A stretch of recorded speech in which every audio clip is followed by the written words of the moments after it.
Veja, a palavra de Deus é a verdade. Que verdade?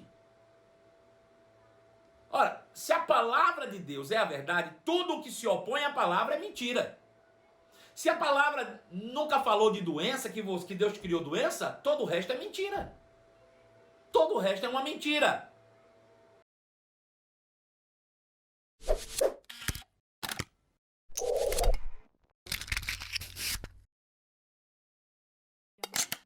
Quem entrou, entrou. Quem não entrou, vai entrando aí à medida que a gente vai caminhando.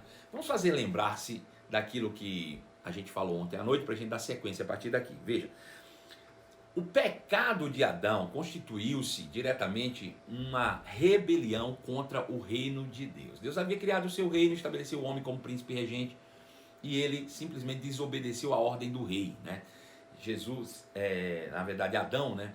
Ele era o príncipe regente da terra, mas estava debaixo de submissão direta ao Rei dos Reis, né? O nosso Pai, o nosso Deus, o nosso Senhor, que a partir do seu reino dos céus governa, né? Ou governaria, né? A terra através da regência do homem, de Adão. Então, Adão desobedecendo uma palavra real, uma palavra do rei, era como um de nós estivéssemos desobedecendo a própria Constituição Federal, né? Constitui-se um crime. O pecado do homem constituiu-se crime contra Deus, crime contra o reino de Deus, é uma rebelião, e de todos os crimes, né, possíveis de serem acontecidos dentro de um reino, o pior deles é a rebelião, né, é ir contra a palavra do rei, a palavra de Deus, e foi isso que Adão fez. Ele se rebelou contra o reino, descumprindo uma palavra real e dando ouvidos a Satanás, a serpente, né, que o derrubou do Éden e o fez perder a sua autoridade. Satanás, então, se aproveitando dessa fragilidade humana, ele toma posse da autoridade da terra que era conferida aos homens, porque Deus havia dito que os homens seriam responsáveis pelo domínio, pelo governo, pela regência da terra. Uma vez que o homem se rebela, Satanás, se aproveitando disso, estabelece o seu reino sobre a terra, na verdade o seu império sobre a terra, o império das trevas, o império da maldade, escravizando os homens e levando à doença, à miséria e por fim à morte, né? Houve uma viagem, houve um transporte. A Bíblia diz que quando nós somos resgatados por Cristo, fomos transportados do império das trevas para o reino do Filho do seu amor. Isso mostra que esse caminho já foi feito de forma inversa. Um dia o homem estava no reino e foi transportado para o império das trevas. Nós vimos que isso não é uma questão de geografia, né? Uma posição geográfica. O reino de Deus, ou mesmo o império das trevas, não está preso a uma região. É curioso e é importante saber isso, porque muitas pessoas acreditam que nós temos que combater em determinados lugares, né? Eu já vi pessoas, ministros do evangelho até, né, homens de boa fé, pegarem helicópteros e subirem ao ar para derramar óleo sobre as cidades, né, aos cantos das cidades, como se Satanás respeitasse limites geográficos. Veja, o reino de Deus e o império das trevas não funciona com geografia, ele funciona com influência. Isso que você tem que ficar na sua mente. Deu para entender isso? Vou repetir. O reino de Deus e o império das trevas, eles não funcionam, eles não atuam pela geografia, eles atuam pela influência. Essa é que é a grande questão. Então Satanás não está preso a uma geografia, eu domino em determinada área. Ele está preso à influência. Quanto mais ele influencia os homens, mais ele ganha força no seu império de terror, seu império de trevas, né? Então veja, essa viagem, né, essa influência foi trocada. O homem que vivia debaixo do governo de Deus, pela influência do Espírito, pela influência do próprio Deus, quando se rebelou contra o reino, perdeu essa influência e passou a viver debaixo da influência do diabo. Debaixo da influência do diabo. Isso prova ou dá testemunho daquilo que Jesus disse aos judeus quando tentavam matá-lo. Ele disse: vós sois filhos do diabo, porque fazem o que veem o seu pai fazer. Porque vocês são filhos do diabo, e o diabo é que é um assassino desde o princípio. Ele é um homicida desde o princípio. Ele é mentiroso desde o princípio. Ele nunca se firmou na verdade. Quando ele fala mentira, fala do que lhe é próprio, porque é o pai da mentira. A mentira surgiu no diabo. Veja, tudo isso se chama influência, né? Poder da influência, ó, conversinha fiada no pé da orelha. Então, Satanás, ele trabalha com influência, né? O império das trevas foi um império estabelecido sobre influência. E nós vimos que ele pode ter vários nomes. Quais são eles? Pode ser este século, este mundo, conselho dos ímpios, império das trevas, né? E aí, essa influência, né? Não existe nada mais poderoso do que isso, influência. Ou ideias, ideologias, conceitos, todas essas coisas. Veja, você cria um conceito na sua mente, isso é uma coisa poderosa, uma ideia nunca morre. Você já parou para pensar nisso? Que uma ideia nunca morre, né? Algo que você um dia ouviu como ideia, permanece aí na sua mente para sempre. O máximo que você pode fazer é substituir essa ideia por uma ideia melhor. Substituir um conceito por um conceito ainda melhor. Então veja, qual é a parte do ser humano que recebe diretamente a influência? Para isso nós precisamos entender claramente a base estrutural da criação de cada ser humano. Qual foi a base funcional do ser humano? Deus nos criou um ser espiritual, imagem e semelhança de si mesmo. Então, todo homem, ele é um ser espiritual, um espírito. Nós somos um ser espiritual, somos espíritos. E veja, Deus também é espírito. A Bíblia diz que Deus é espírito e importa que os verdadeiros adoradores o adorem em espírito e em verdade. João capítulo 4, verso 24. Então, Deus é espírito, o homem é o espírito. Veja, a parte de Deus que se comunica com... A parte do homem que se comunica com Deus é pelo espírito. Deus não fala com o homem na carne, Deus não fala com o homem em outro lugar, senão no espírito. Então, a palavra de Deus entra no meu espírito, por isso a palavra de Deus é espírito e vida. Ela se conecta ao meu espírito. Então, veja, a base de comunicação entre Deus e o homem é o espírito. Essa é a base de comunicação entre Deus e o homem. Porém, Deus ao criar esse espírito, para que ele tivesse domínio sobre a terra, Deus precisou dar a ele uma parte física em imagem e semelhança da terra. Veja, da mesma forma como Deus se comunica com o homem pelo Espírito e para isso precisou criar igual a ele, da mesma forma para que o homem se comunicasse com a terra, precisou dar a esse homem uma parte que fosse semelhante à terra. Por isso Deus cria um corpo para o homem do pó da terra. Deus poderia ter criado de outra coisa, mas para que ele tivesse essa conexão, para que ele tivesse essa afinidade com aquilo que ele fosse realmente governar e dominar, Deus precisou fazer um corpo para o homem do pó da terra. Então veja, com o Espírito o homem se comunica com Deus, com o corpo ele se comunica com o mundo.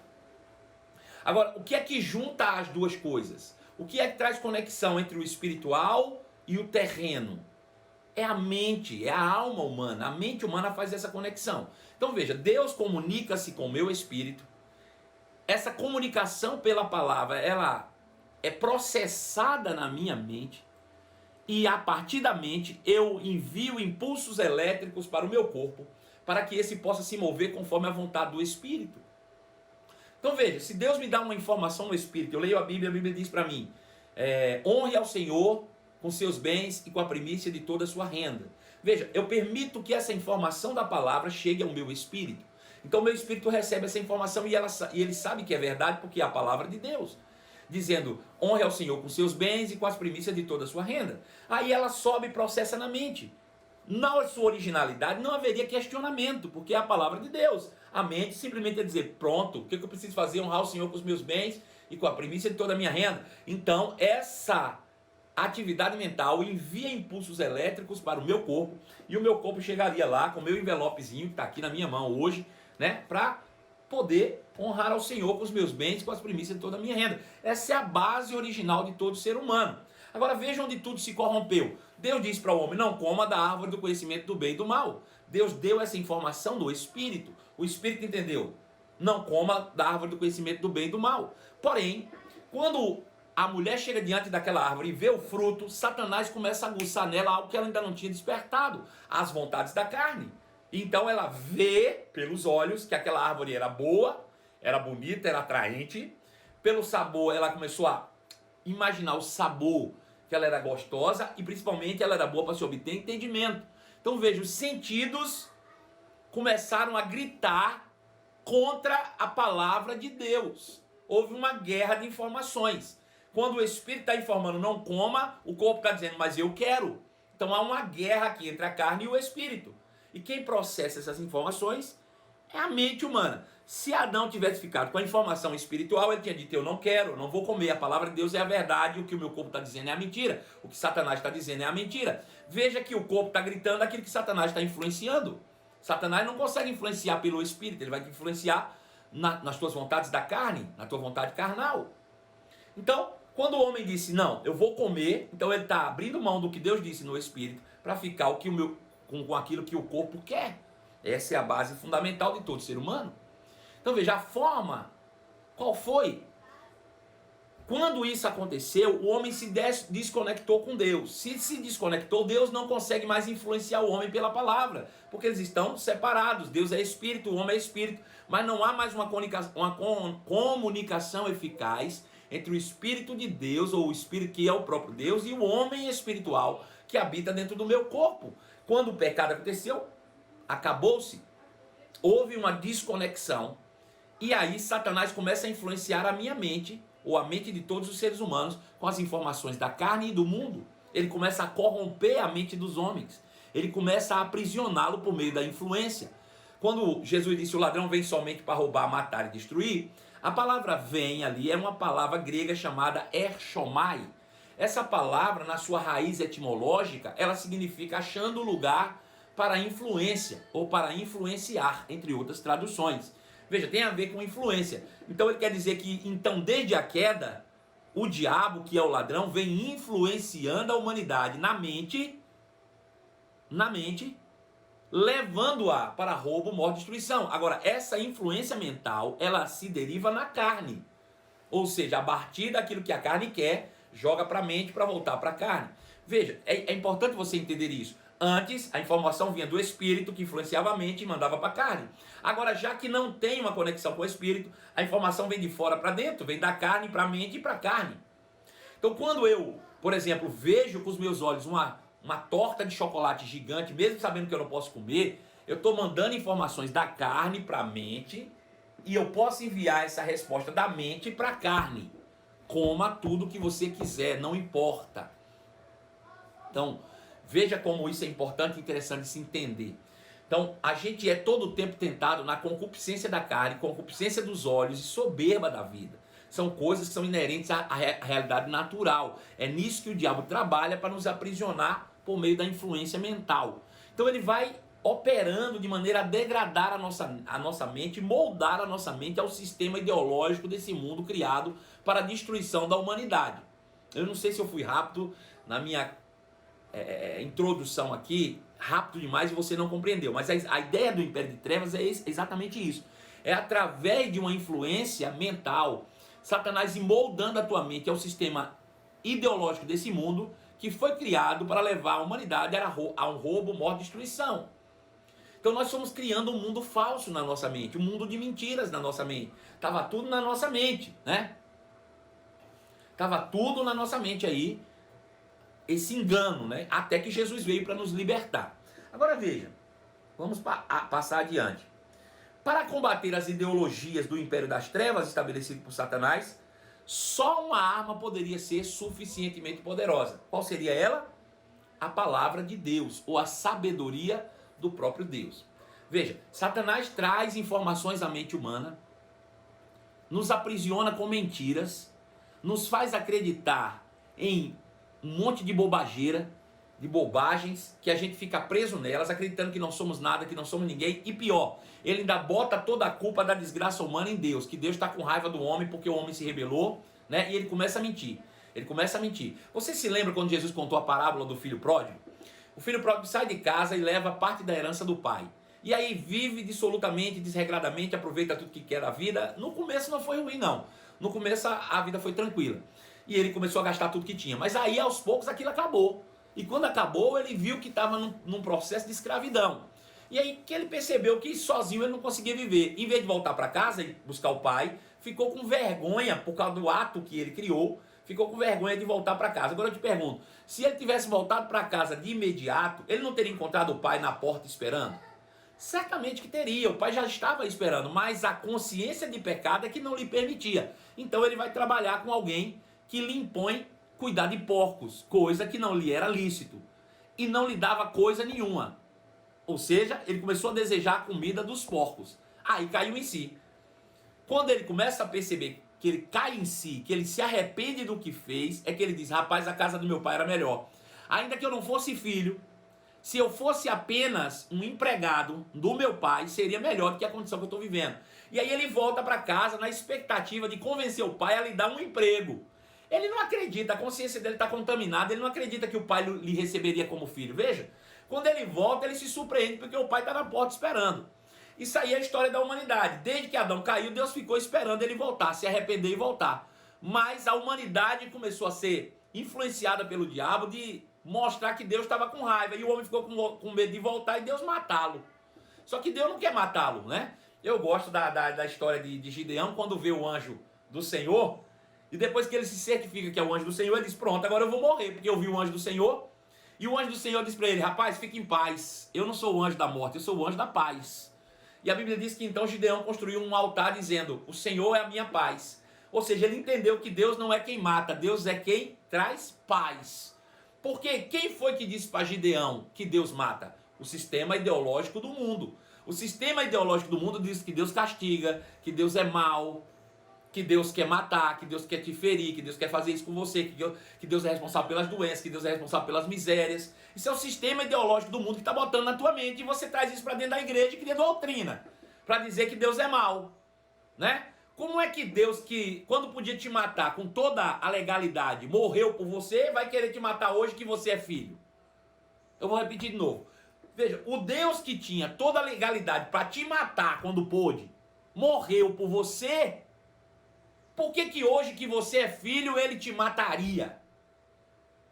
Achar que Deus está interessado em te matar, te pôr doença ou te fazer miserável, é um sistema ideológico do mundo que botou isso na sua mente e que precisa ser quebrado pela palavra de Deus. Precisa ser arrancado de nós pela palavra de Deus. Apenas a palavra de Deus é suficientemente poderosa para nos livrar desse engano do diabo, dessas mentiras, desses sofismas que ficam presos e tentando nos conduzir continuamente por meio dos nossos pensamentos. Nós não podemos ser levados pelos pensamentos, nós temos que ser levados pela palavra de Deus. A palavra de Deus é que é o pensamento correto que deve ser pensado o tempo todo por nós. É por isso que a Bíblia diz que nós devemos meditar na palavra de dia e de noite, de dia e de noite, de dia e de noite.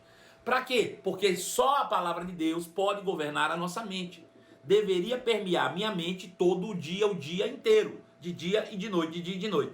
Então, se você for guiado pelos pensamentos, você vai invariavelmente caminhar debaixo do declínio do diabo. Foi o que Paulo disse em Efésios capítulo 2, quando ele disse que quando nós éramos pecadores, quando nós estávamos mortos, éramos guiados pelas vontades da carne e do pensamento, pelo príncipe da potestade do ar, o mesmo espírito que ainda hoje opera nos filhos da desobediência. Em outro texto, em Efésios também, Paulo diz, eu rogo-vos pelas misericórdias de Deus que não andei mais como gentios. Quem são os gentios? Aqueles que não têm Deus. Aí ele diz, os gentios andam na vaidade dos seus pensamentos, seguindo as vontades da carne e da natureza humana. Então veja, os gentios só vivem na vaidade dos pensamentos. Nós não podemos nos permitir viver na vaidade dos pensamentos. Nós temos que viver com base na palavra de Deus. Essa é a única arma poderosa para destronar Satanás da sua vida, para tirar toda a legalidade do diabo da sua vida. Se você se permitir viver baseados em seus pensamentos que não estão em conformidade com a palavra, você vai de fato sofrer as penalidades de viver debaixo do sistema ideológico do mundo criado para roubo, morte e destruição. Então veja, qual é o segredo de tudo isso? O segredo de tudo isso é o gerenciamento de pensamentos, né? A reverendíssima Joyce Meyer, ela escreveu um livro sensacional que chama Campo de Batalha da Mente. É aqui que a coisa acontece, né? É na mente que a coisa toda acontece. E nós precisamos estar realmente com a nossa mente completamente tomada dos argumentos de Deus, ou seja, daquilo que a palavra de Deus fala e diz a nosso respeito, né? Eu gosto de dar um exemplo que eu acho bem simples, né? Veja, quando nós compramos um equipamento, né, como um iPhone, por exemplo, ou mesmo um iPad como esse, né? Eu estou aqui utilizando tanto o iPad quanto o iPhone. Você não compra apenas um aparelho, né?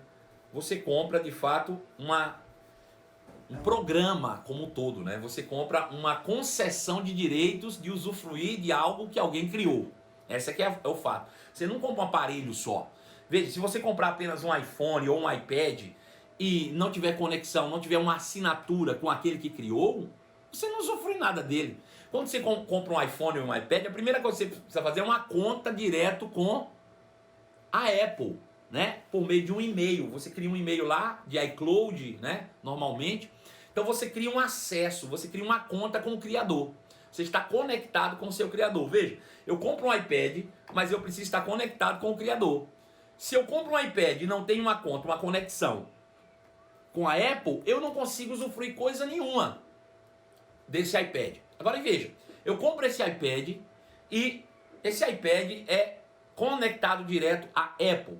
Bom, ele é feito de duas partes basicamente, né? Eu já dei esse exemplo aqui, quero dar de novo para você. Ele é feito de duas partes, hardware e software. Hardware e software. Veja, o que é o hardware e o que é o software? O hardware é todas os componentes físicos disso aqui, né? A parte física, por exemplo, as placas, o vidro, né? A tampa, os botões, tudo isso são hardwares. E o sistema que opera aqui dentro é o software. No caso da Apple é o iOS. iOS é que gerencia todo o hardware desse equipamento ligado diretamente ao criador, que é a Apple, para poder me dar o que eu preciso. Então, ele vai praticamente fazer tudo que eu preciso por aqui. Hoje eu tenho aplicativos de tudo quanto possa imaginar dentro do meu iPad, dentro do meu iPhone, e eu estou conectado com a Apple o tempo inteiro. Ela faz as atualizações de sistema, ele só vai melhorando, e a cada dia eu vou me tornando mais aperfeiçoado, né, no meu sistema operacional da Apple, qual eu estou conectado. Mas veja, alguém de repente rouba o teu iPhone, e a primeira coisa que ele faz é cortar a conexão com o criador, né? A primeira coisa, quando você é roubado, eles te cortam a conexão com o criador. Por quê? Porque aí não te localizam mais. Porque aí você perdeu a conexão, perdeu o seu aparelho, está perdido para sempre. Tá lá, agora eu te pergunto, o seu hardware é danificado? Não. O equipamento na mão de quem te roubou é o mesmo, com as mesmas características, tem tela, tem botões, tem tudo, né?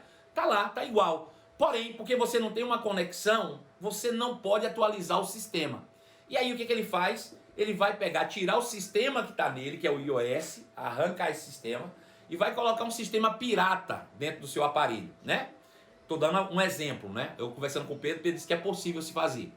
Mas enfim, coloca lá um programa pirata lá dentro para rodar nesse aparelho. Eu te pergunto, ele vai fazer o que ele se propõe pelo fabricante? Não. O fabricante tem responsabilidade sobre a operação desse produto agora que ele foi alterado, que ele foi pirateado, que foi colocado nele um programa pirata? Não tem nenhuma responsabilidade. Então foi isso que aconteceu com a gente, né? Nós estávamos conectados a Deus pelo Espírito, o Espírito seria o nosso hardware e a nossa mente é o nosso software, que estava ligado ao fabricante. Por meio do hardware, o software vai operar e vai me colocar na funcionalidade dos aplicativos. Os aplicativos seriam nossas funções diárias aí, né?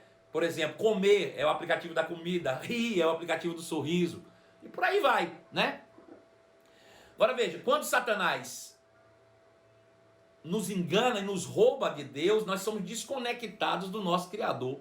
O sistema perde a conexão, eu já não sou encontrado mais. Deus diz, onde você está, Adão? E agora eu sou desconectado. E Satanás implanta um software pirata, que é um raciocínio diferente daquele que o Criador te deu. Veja, você continua tendo o Espírito lá dentro, com todas as características, o Espírito criado de Deus, e mais semelhante de Deus, mas não opera como Deus. Por quê? Porque o software está alterado, a mente está alterada. Você tem as características, mas não tem o gerenciamento do Criador em você. E se você não tem esse gerenciamento do Criador em você, você não pode operar da maneira como ele te criou para ser. Porque você está com a sua mente alterada. Satanás veio e trouxe um sistema ideológico para a nossa mente, diferente do sistema que Deus criou para operar em nós, que é a sua palavra. Entendeu? Como você não tem o sistema operacional funcionando, que é a palavra, você vive segundo o software pirata. Até quando? Até que alguém vai resgatar esse aparelho do diabo de novo. Então você foi comprado, esse aparelho foi comprado, né? Jesus foi lá e comprou você. Esse aparelho foi comprado na mão do pecado. Jesus foi lá e comprou esse aparelho na mão do pecado. Qual é a primeira coisa que ele precisa fazer? Reconectar você à origem. Reconectar você à origem. O povo está dizendo que tá travando aí, né? Parece, né? Então, reconecta-se você à origem, que é a primeira coisa que Jesus faz por meio do novo nascimento. Você nasceu de novo, foi reconectado à sua origem. Foi reconectado ao Criador, né? Você religa o seu aparelho na Apple, cria uma nova conta, não é uma conta velha, é a nova. Você cria uma conta novinha, ou seja, Deus te dá um acesso novo. Você se reconecta ao Criador. Agora o que você precisa fazer? Você precisa atualizar o seu sistema. Como é que eu atualizo? Pela palavra de Deus. Quando eu atualizo o sistema na minha mente pela palavra, eu passo a funcionar na minha originalidade. Então qual seria o plano de Deus para reconquistar a autoridade da humanidade? A perfeição da humanidade. Aleluia. É estabelecer na terra uma ideia melhor do que a que Satanás estabeleceu. Então ele envia a sua palavra. Ele manda uma nova atualização de software. Ele manda um software novo para nós. E esse software, né, é a manifestação física de todos os pensamentos de Deus a nosso respeito. É sobre isso que João fala no capítulo 1, verso 1, quando ele diz: no princípio era o verbo estava com Deus, o verbo era Deus, ele estava com Deus no princípio. Todas as coisas foram feitas por intermédio dele, sem ele nada que foi feito se fez. Nesse verbo, na palavra, está a vida. A palavra é a atualização do nosso software, ou da nossa mente. Eu renovo a mente pela palavra, renovo o software, reconectado com o meu Criador, pelo meu espírito. Pronto, eu estou apto a viver de fato, novamente, a plenitude daquilo que eu fui criado para ser e fazer. Essa é a ideia original de Deus. É por isso que Jesus diz lá em João 17,5, e diz... João 17, versículo 5. E agora, Pai, glorifica-me junto a ti com a glória que eu tinha contigo antes que o mundo existisse. Eu revelei teu nome ou a tua palavra àqueles que do mundo me deste. Eram teus, tu os me deste a mim, e eles têm obedecido a tua palavra. Agora eles sabem que tudo o que me deste vem de ti, pois eu lhes transmiti as palavras que me deste, e eles a aceitaram. Eles reconheceram que de fato vim de ti e creram que me enviaste. Eu rogo por eles, não estou rogando pelo mundo, mas por aqueles que me deste, pois são teus. Tudo o que tenho é teu e tudo o que tens é meu, e tenho sido glorificado por meio deles. Não ficarei mais no mundo, mas eles ainda estarão no mundo, e eu vou para ti. Pai, Pai Santo, protege-os em teu nome, o nome que me deste, para que sejam assim como somos um. Enquanto estava no mundo, eu os protegi e os guardei no nome ou na palavra que me destes. Nenhum deles se perdeu, a não ser aquele que estava destinado à perdição, para que se cumprisse a escritura. Agora vou para ti, mas digo essas coisas enquanto ainda estou no mundo, para que eles tenham a plenitude da minha alegria. Deixei-lhes a tua palavra, deixei-lhe a atualização do software, deixei-lhe a tua palavra e o mundo os odiou, pois eles não são do mundo, como eu também não sou. Não rogo que os tire do mundo, mas peço que os proteja do mal. Eles não são do mundo, como eu também não sou. Portanto, santifica-os na verdade, a tua palavra é a verdade. Veja, a palavra de Deus é a verdade. Que verdade? Ora, se a palavra de Deus é a verdade, tudo o que se opõe à palavra é mentira. Se a palavra nunca falou de doença, que Deus criou doença, todo o resto é mentira. Todo o resto é uma mentira. A palavra de Deus é a atualização da vontade de Deus para nós. É a manifestação da própria sabedoria de Deus a nosso respeito. A palavra de Deus é que traz luz, clareza, entendimento. A Bíblia diz que a palavra de Deus ela traz entendimento até os mais simples. Porque ele é própria. É a atualização de um software que é original em você. Vê se o Espírito permanecia lá quando houve uma reconexão por meio do novo nascimento. Quando você aceitou Jesus, você se reconectou a Deus. Agora tudo que você precisa é renovar a mente pela palavra. E aí, renovando a mente pela palavra, atualizando o software, as coisas vão começar a funcionar melhor na tua vida, né? Veja, antes o sistema ideológico do mundo botou na tua cabeça que Deus se alegra com a tua miséria, né? Deus tem alegria com a tua miséria. Você tem que viver miseravelmente. A pobreza agrada a Deus. Jesus era pobre. A gente já falou sobre isso em outras lives lá sobre prosperidade. Mas o mundo ideológico trouxe isso para tua mente. Mentiu para você dizendo que a pobreza agrada a Deus. Que ser miserável é bom. Que Deus gosta de quem é pobre. Deixa eu te dizer uma coisa. Isso tudo é mentira do diabo, ideológico do diabo. Mas como é que eu sei? É quando eu pego a Bíblia, por exemplo, em Salmo 35, 27. Veja, Salmos 35, 27. Aí a palavra de Deus vai dizer algo assim, ó.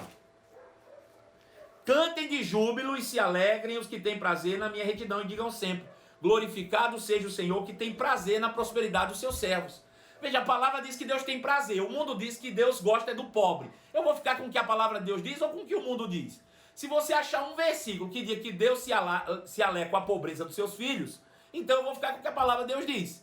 Mas não existe um versículo bíblico que diz que Deus se alegra com a miséria, com a desgraça, com a doença dos seus filhos. Diz que Deus se alegra com a prosperidade.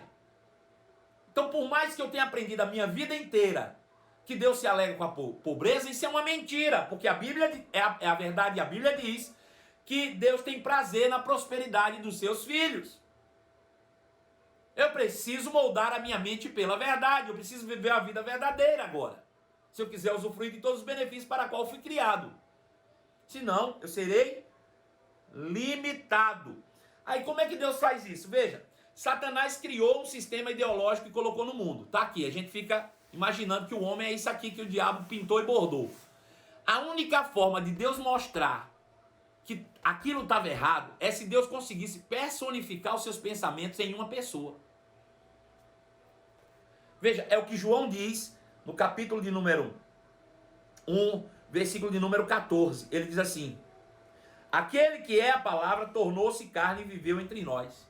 Veja, a palavra se personificou. A palavra tornou-se uma pessoa. Quando Jesus veio aqui como filho, ele veio para nos salvar, mas ele veio também para mostrar o que Deus pensa sobre você. Quando nós olhamos para Jesus como filho, era o que Deus pensava sobre mim e sobre você. Se nós somos diferentes do Jesus que andou aqui, o que nós somos diferente é mentira, porque nós deveríamos ser iguais, porque Deus não tem distinção. Se Jesus era filho, nós também somos, deveríamos ser iguais a Jesus. É isso que Deus está mostrando quando envia seu filho. Ele é a palavra, a verdade que se tabernaculou. Ele é a verdade expressa num viver de filho. Então veja, quando nós olhamos para Jesus na terra e nos comparamos a ele, tudo que somos diferente daquele Jesus que andou na terra é mentira sobre nós. Porque nós deveríamos ser exatamente como ele era aqui na terra. Ele é a verdade sobre os homens. Aquilo é um ser humano perfeito. Lembre-se quando Jesus veio ser batizado por João Batista, e ele chegou no Jordão, a Bíblia diz que João o batizou, o céu se abriu, e o Espírito Santo desceu sobre ele em forma corpórea como uma pomba, e ouviu-se uma voz dizendo: eis o meu filho amado, nele eu tenho prazer. Veja, Deus estava falando aqui sobre Jesus, mas não apenas sobre Jesus. Ele estava dizendo assim: olha, vocês querem saber o que é ser filho de Deus? Olhe para Jesus, porque é esse tipo de homem que eu me agrado. Um homem cheio da palavra e um homem cheio do Espírito. Ele diz: olha aí, esse é um filho amado. É nesse tipo de homem que eu tenho prazer. Eu não tenho prazer em homem derrotado, eu não tenho prazer em ver meus filhos padecendo, eu não tenho prazer em ver meus filhos doentes, eu não tenho prazer em ver meus filhos rebeldes, eu não tenho prazer em ver meus filhos pobres. É nesse tipo de homem que eu tenho prazer. Eis aí o filho amado. Esse é o tipo de filho que eu criei. Foi isso que eu criei para vocês serem. O diabo enganou vocês. É isso que Deus está dizendo quando ele apresenta Jesus como homem. Aleluia. Dizendo que tudo o que for diferente disso é mentira do diabo, é engano do diabo, é uma moldagem do diabo. Agora você percebe o quanto que nós ainda somos moldados pelo que o diabo pensa a nosso respeito? Ou quer que a gente pense a seu respeito? Jesus tem que ser o meu parâmetro. Quando eu olho para ele, eu digo: isso é ser humano, esse é o homem que Deus criou para ser, esse é o estilo de homem que Deus queria na terra, Jesus. Agora eu preciso me moldar a ele pela palavra. Quando eu começo a andar segundo a palavra, eu também estou tabernaculando a palavra na terra. Eu estou sendo a encarnação da palavra na terra. É isso que Deus espera de nós, que nós sejamos a própria evidência da palavra ambulante, andando por aí. É por isso que Agostinho disse nos primeiros séculos que você precisa pregar o evangelho e, se necessário for, você vai usar a palavra. Por quê? Porque a palavra deveria ser você. As pessoas eram para ler a gente e não a Bíblia. Nós somos a Bíblia ambulante. Nós somos a carta de Cristo, escrita não por tinta ou por mãos de homens, mas pelo próprio Espírito de Deus. Nós somos, ou deveríamos ser, a personificação da palavra. Então, Deus envia seu Filho, para o mundo. Deus faz o absurdo por amor. O impensável aconteceu porque Deus nos ama. Deus fez o impensável por amor. O que ele fez? Se fez homem e habitou entre nós. Deus se fez homem e habitou entre nós. Veja o que Paulo diz em Filipenses capítulo 2, verso 5. Ele diz: Jesus, embora sendo Deus, versículo 6, Filipenses 2, 6. Jesus, embora sendo Deus, não considerou que o ser igual a Deus era algo que ele devia apegar-se. Veja, Jesus era Deus, ele estava lá no céu, ele é Deus que está aqui. Deus disse: rapaz, eu sou Deus, mas eu acho que isso não é suficiente, pelo amor que eu tenho pelos meus filhos. Ser Deus não é algo suficientemente para mim, importante, que eu deva me apegar. Eu vou abrir mão de ser Deus para ser homem, para mostrar aos homens o que eles são. Foi isso que aconteceu. Eu vou ler de novo. Jesus, sendo Deus, não considerou que ser igual a Deus era algo que devia apegar-se. Ao contrário, esvaziou-se a si mesmo. De quê? De Deus. E veio a ser servo, tornando-se semelhante aos homens. E sendo encontrado em figura humana, humilhou-se a si mesmo. Foi uma humilhação para Deus. Abrir mão de ser Deus para ser homem. Qual é o objetivo de Deus abrir mão de ser Deus para ser homem? 2. Primeiro, mostrar para você o que era ser homem, de verdade. Mostrar qual é a verdade sobre os homens. Quando Jesus se manifesta na terra, ele é o homem real, filho do homem.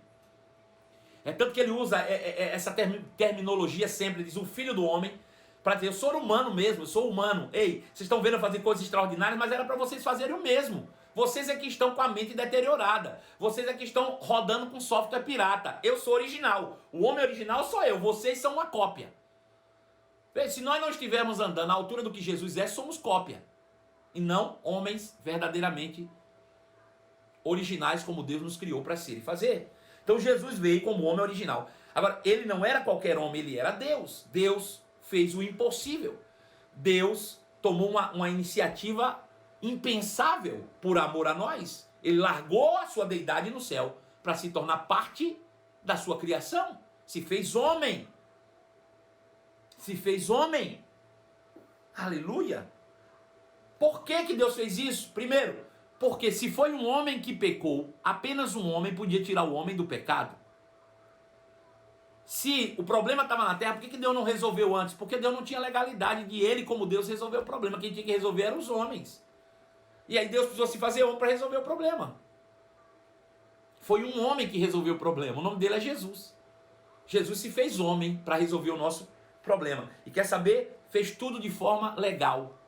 Ele não burlou leis, ele não quebrou princípios, ele fez tudo de forma bem legal. E assim venceu o diabo em seu próprio território.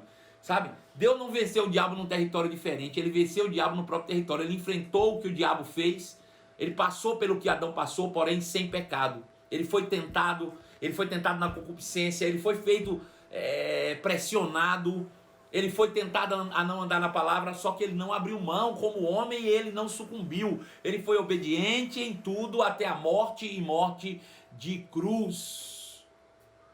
Até a morte e morte de cruz. Né? Deus fez tudo de forma legal e venceu o diabo em seu próprio território. Veja Lucas capítulo 12, verso 8, diz assim, Lucas 12, 8. Eu lhes digo, Jesus dizendo: quem me confessar diante dos homens, também o Filho do Homem o confessará diante dos anjos de Deus. Ele faz questão de botar claro que é o Filho do Homem e não o Filho de Deus. Ou seja, o que ele queria dizer da natureza humana que ele se submeteu a ser. Jesus fez isso por nós. O Filho do Homem. Jesus, Deus, se torna homem para como homem possa vencer o diabo. Para que como homem ele possa retomar de volta o reino de Deus a nós. Né? Gálatas capítulo 4, verso 4 diz: mas quando chegou a plenitude do tempo, Deus enviou seu Filho, nascido de mulher, nascido debaixo da lei, a fim de redimir aqueles que estão debaixo da lei, para que recebêssemos de volta a adoção de filhos. Veja que ele disse: mas quando chegou a plenitude do tempo, Deus enviou seu Filho, nascido de mulher. Ou seja, legalmente, Jesus podia ter surgido de uma nuvem, Jesus podia ter descido montado num cavalo branco, mas não seria legal. Ele precisou nascer como homem, ele precisou passar pelo processo. Ele foi concebido no ventre, ele nasceu, irmão, de um parto normal. Deixa eu dizer, ele nasceu, alguém precisou pegar Jesus lá quando nasceu, ele chorou, ele precisou ter fome, ele foi alimentado. né? Ele não sabia falar, ele foi ensinado, ele viveu a vida humana em toda a sua plenitude. Ou você acha que Jesus pulou do ventre de Maria e disse: uhul, eu sou o Filho de Deus, eu vim morrer na cruz? No dia que ele nasceu. No dia que ele nasceu, ele não sabia falar, meu irmão, ele mal abriu os olhos. Ele passou, se submeteu a isso, essa humilhação. Imagine Deus nessa humilhação, precisando de alguém que o sustente. Que amor é esse? Que amor é esse? Só pode ter sido por amor, porque foi humilhante para o Criador passar por isso. Não foi bonito, não. Para Deus, ele não achou que essa vergonha fosse suficiente ao ponto de nos deixar ir para o inferno, não. Para que eu não fosse para o inferno, ele passou por essa humilhação de se tornar parte da sua própria criação, dependente da sua criatura. Você já parou para pensar que Maria foi criada por Deus e criou o próprio Deus como filho? Na plenitude do tempo, Deus enviou seu filho nascido de mulher, nascido debaixo da lei, de maneira legal. João capítulo 10, verso 1 diz: eu lhes asseguro que aquele que não entra no aprisco das ovelhas pela porta, mas só por outro lugar ou pelo muro, é ladrão e assaltante. Jesus podia ter feito como o diabo se tornou Deus desse mundo como? Usurpando, roubando, pulou o muro, mentindo, fazendo todo tipo de trapaça para tomar do homem a autoridade. Mas Jesus veio de forma legal, nasceu como homem, se submeteu, entrou no mundo, se tornou parte da criação, aprendeu, cresceu em graça, estatura, sabedoria diante de Deus dos homens, foi testado, foi pressionado, foi cheio do Espírito, manifestou poder, mostrou que era ser homem, foi obediente até a morte, morte de cruz. Ele nos resgatou dessa maneira, de maneira legal. Ele nos resgatou fazendo tudo legalmente, como homem. Aleluia. Ele não foi ladrão nem salteador. Ele entrou pela porta. Ele entrou de maneira honrada. Ele entrou de maneira legal. Como filho. Ele entrou.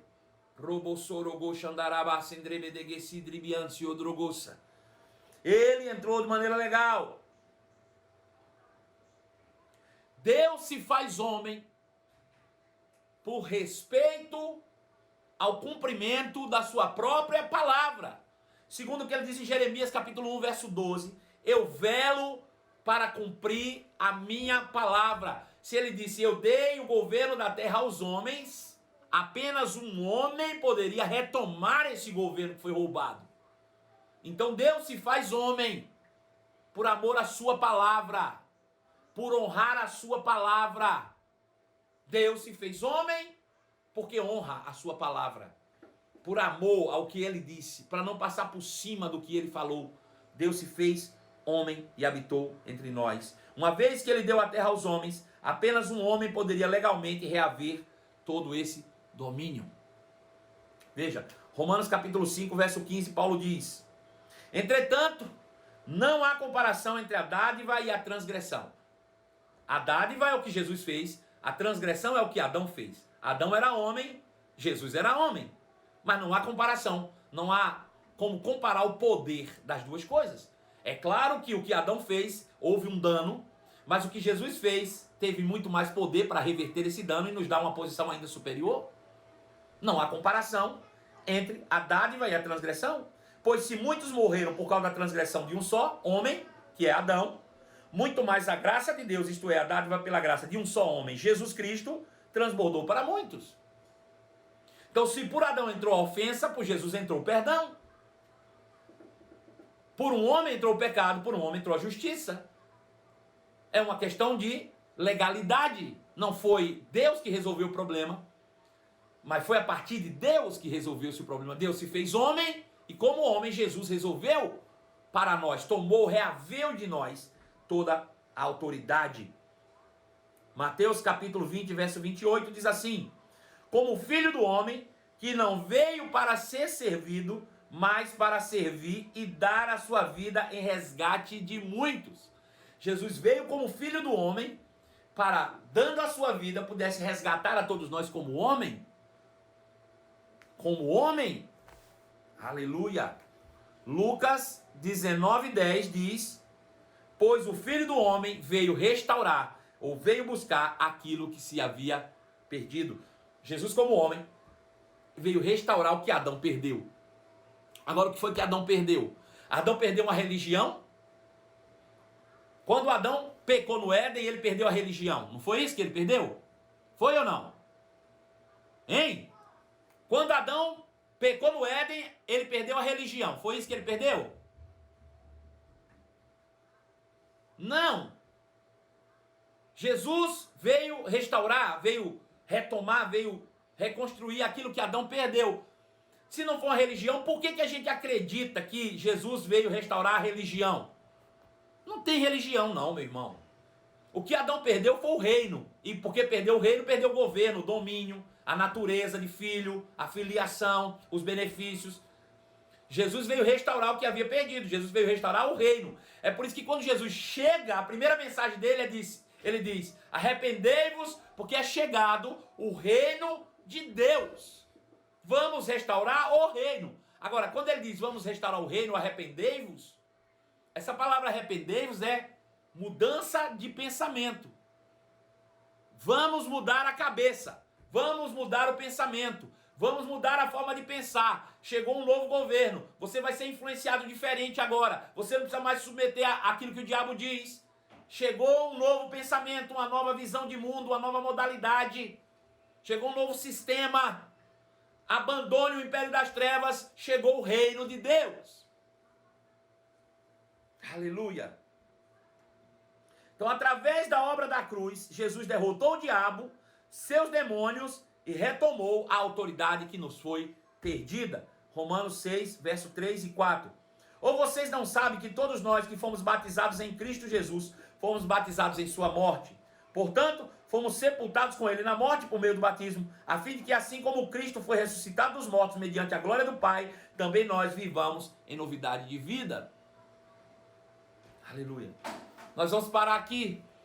E à noite nós vamos voltar com isso. Eu quero te mostrar uma figura da antiga aliança que demonstra exatamente esse momento em que Jesus nos liberta e derrota o diabo, tudo ao mesmo tempo. Sabe? A mesma ação que nos libertou, que nos deu salvação, foi a mesma ação que derrotou o diabo. A gente vai ver isso logo mais à noite às 23 horas. Pedro Pacífico Carvalho. Não sei se nós temos aí, mas se tiver, vamos abrir a nossa caixinha de minhoca para ver se tem alguma pergunta aí.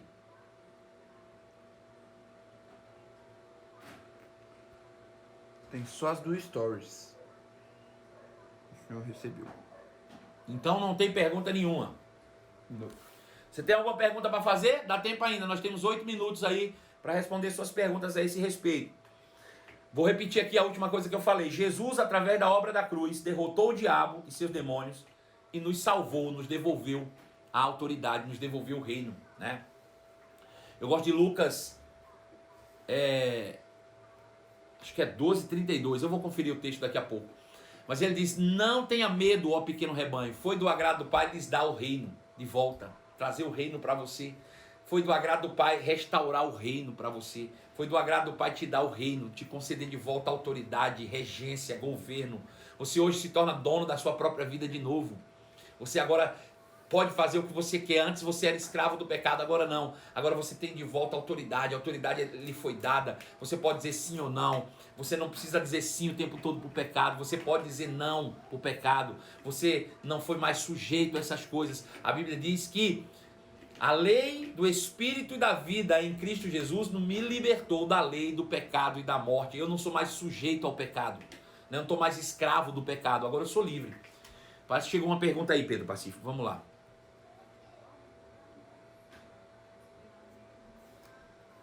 Tem embaixo. Pergunta nos comentários. Foi a pergunta que teve. Foi. Show. Mas nos comentários eu não consigo ver não, porque os comentários passam e sobem e eu não consigo ver, infelizmente. Você tem que botar as perguntas aí na caixa de perguntas, que fica mais fácil, né? Se você fizer no comentário, né? Fica difícil pra gente acompanhar aqui. Os meninos tentam aí, o Pedro e a Camila, mas é difícil pra gente acompanhar os comentários, são muito rápidos. Você precisa fazer essas perguntas na sua caixa de perguntas aí. Tem uma possibilidade de ter uma interrogaçãozinha, clica lá e faz as suas perguntas lá, fica mais fácil pra gente realmente ter. Tem algum aí, Pedro, que você esteja vendo? Pois bem, gente, então é isso. Jesus vem e restaura de volta a nós essa condição, né? Veja, Romanos capítulo 6, vamos ler Romanos 6:3 de novo. Ele diz assim: ou vocês não sabem que todos nós que fomos batizados em Cristo, fomos batizados em sua morte? Veja essa expressão que Paulo usa. Ele diz, nós fomos batizados em Cristo. Ele não está falando de batismo nas águas, não. Ele está falando de batismo em Cristo. O que é ser batizado em Cristo? É o novo nascimento. Ele diz, quando nós somos batizados em Cristo, nós somos batizados na sua morte. O que ele quer dizer isso? Quer dizer que quando Cristo morreu naquela cruz, ele não morreu por si mesmo, ele morreu por nós. Nós precisamos ser mergulhados naquela morte. A gente precisa se enxergar naquela morte. Aquele que um dia pecou, aquele que estava condenado a escravo do pecado, morreu naquela cruz. Acabou-se lá. Para que da mesma forma, quando Jesus ressuscita, eu possa me identificar com ele sendo ressuscitado e me identificar como parte de uma nova criação, ou como um novo ser que nasceu de novo, agora dessa vez livre para servir a Deus. É isso que ele está falando. Vamos lá, abre lá, Pedro. Parece que já tem mais uma pergunta aí.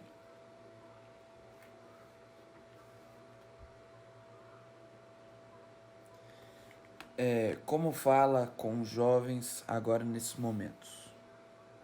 Como falar com jovens nesse momento? Você fala no momento de pandemia? Deve ser, né? Da mesma forma que você fala com todo mundo.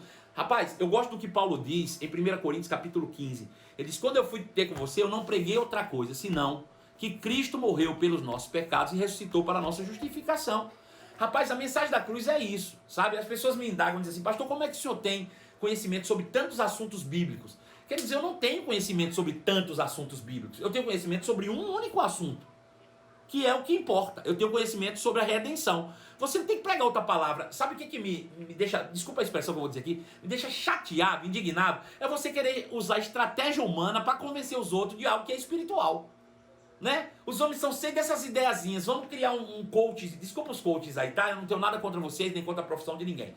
Vamos inventar um coachzinho ali para poder alcançar, porque o evangelho já não está dando. Deixa eu te dizer, no dia que o evangelho não for suficiente, eu paro de pregar a palavra, criatura. Prega o evangelho. Prega que Jesus morreu pelo nosso pecado, ressuscitou pela nossa justificação. Qualquer criança vai entender isso, qualquer jovem vai entender isso, qualquer velho vai entender isso. Não tem outra maneira de pregar. Pregar é isso, meu irmão. Eu não sei muitos assuntos bíblicos. O que eu sei é a redenção que há em Cristo Jesus. Sabe por que a gente tem dificuldade? Porque a gente quer criar a igreja dos darkins dentro da igreja. A gente quer criar, desculpa a expressão que eu vou dizer, a gente quer criar a igreja dos gays, porque a gente quer amaciar o negócio para não perder o cliente. Deixa eu te dizer, a gente prega a palavra, meu irmão, a gente prega o evangelho. Quem quiser ouvir, ouça. Quem não quiser, que vá para o inferno sozinho. Eu é que não vou. Desculpa a expressão que eu estou usando, ser brabo desse jeito aqui, mas a gente tem que parar com esses modismos de querer criar uma mensagem personalizada para cada um. Jesus não criou mensagem personalizada para ninguém. Ele usou uma mensagem para todo mundo. E a mensagem é a cruz do Calvário. Fiquei bravo mesmo, né? Para de modinha, rapaz. Vamos pregar a palavra que está na Bíblia. Cristo morreu pelo nosso pecado, ressuscitou para a nossa justiça. Ponto final. Me dá outra aí, senão eu vou ficar bravo. Vai.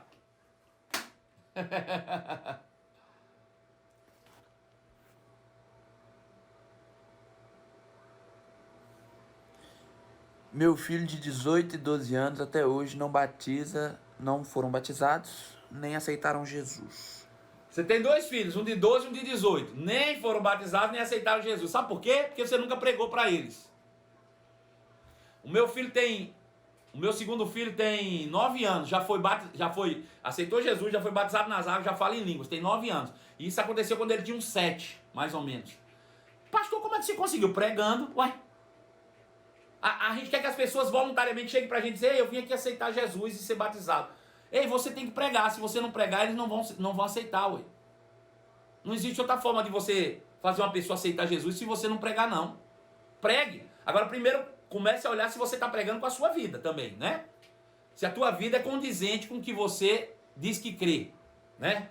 Porque senão você prega uma coisa e as pessoas veem outra na tua vida. Aí fica difícil de aceitar Jesus mesmo, né? Então veja, a única forma das pessoas aceitarem Jesus é se você pregar o evangelho para elas. Prega o evangelho, né? E eles aceitarão a Cristo em nome de Jesus. Amém?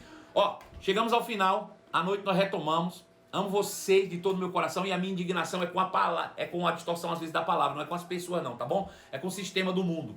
Eu não sou concordante com o sistema do mundo não. Eu vou ficar sempre com aquilo que a palavra de Deus diz. Até às 23 horas, um beijo no seu coração e até lá.